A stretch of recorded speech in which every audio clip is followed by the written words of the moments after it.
അപ്രഖ്യാപിത load ഷെഡിങ്ങിനെതിരെ KSEB ഓഫീസിലേക്ക് രാത്രി March നടത്തി വെൽഫെയർ പാർട്ടി.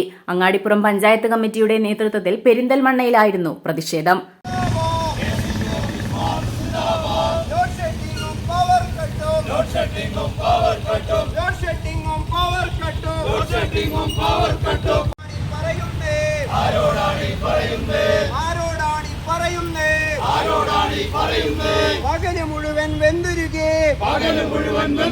മലപ്പുറം ജില്ലാ എക്സിക്യൂട്ടീവ് അംഗം ഖാദർ അങ്ങാടിപ്പുറം മാർച്ച് ഉദ്ഘാടനം ചെയ്തു.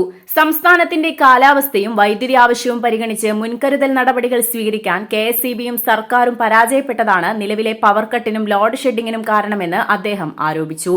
ചൂട് കൂടുകയും വൈദ്യുതി ഉപഭോഗം വർദ്ധിക്കുകയും ചെയ്ത സാഹചര്യത്തിൽ പുറത്തുനിന്ന് വൈദ്യുതി വാങ്ങാനുള്ള നടപടികൾ ഫലപ്രദമായി നടപ്പാക്കിയില്ലെന്ന് അദ്ദേഹം പറഞ്ഞു. പീക്ക് സമയങ്ങളിൽ നിശ്ചിത സമയക്രമമില്ലാതെ വൈദ്യുതി മുടങ്ങുന്നതും രാത്രികാലങ്ങളിൽ പലതവണയായി വൈദ്യുതി മുടക്കം ഉണ്ടാകുന്നതും ജനങ്ങളെ കടുത്ത പ്രയാസത്തിലാക്കുന്നുവെന്നും അദ്ദേഹം കൂട്ടിച്ചേർത്തു. പവർ കട്ടില്ലാത്ത വർഷങ്ങളാണെന്ന് പറഞ്ഞ് ജനങ്ങളെ തെറ്റിദ്ധരിപ്പിച്ച ഇടത് സർക്കാരിന്റെ നയങ്ങൾ പരാജയപ്പെട്ടുവെന്നും വൈദ്യുതി സംഭരണത്തിന് ആവശ്യമായ സംവിധാനങ്ങൾ ഒരുക്കാത്തതിന്റെ ഫലമാണ് നിലവിലെ പ്രതിസന്ധിയെന്നും അദ്ദേഹം വിമർശിച്ചു. ജനങ്ങളെ ദുരിതത്തിലാഴ്ത്തുന്ന KSEBയുടെ നടപടികൾക്കെതിരെ വെൽഫെയർ പാർട്ടി ശക്തമായ പ്രതിഷേധവുമായി മുന്നിലുണ്ടാകുമെന്ന് അദ്ദേഹം വ്യക്തമാക്കി. പഞ്ചായത്ത് കമ്മിറ്റി പ്രസിഡന്റ് സെയ്താലി വലമ്പൂർ അധ്യക്ഷത വഹിച്ചു.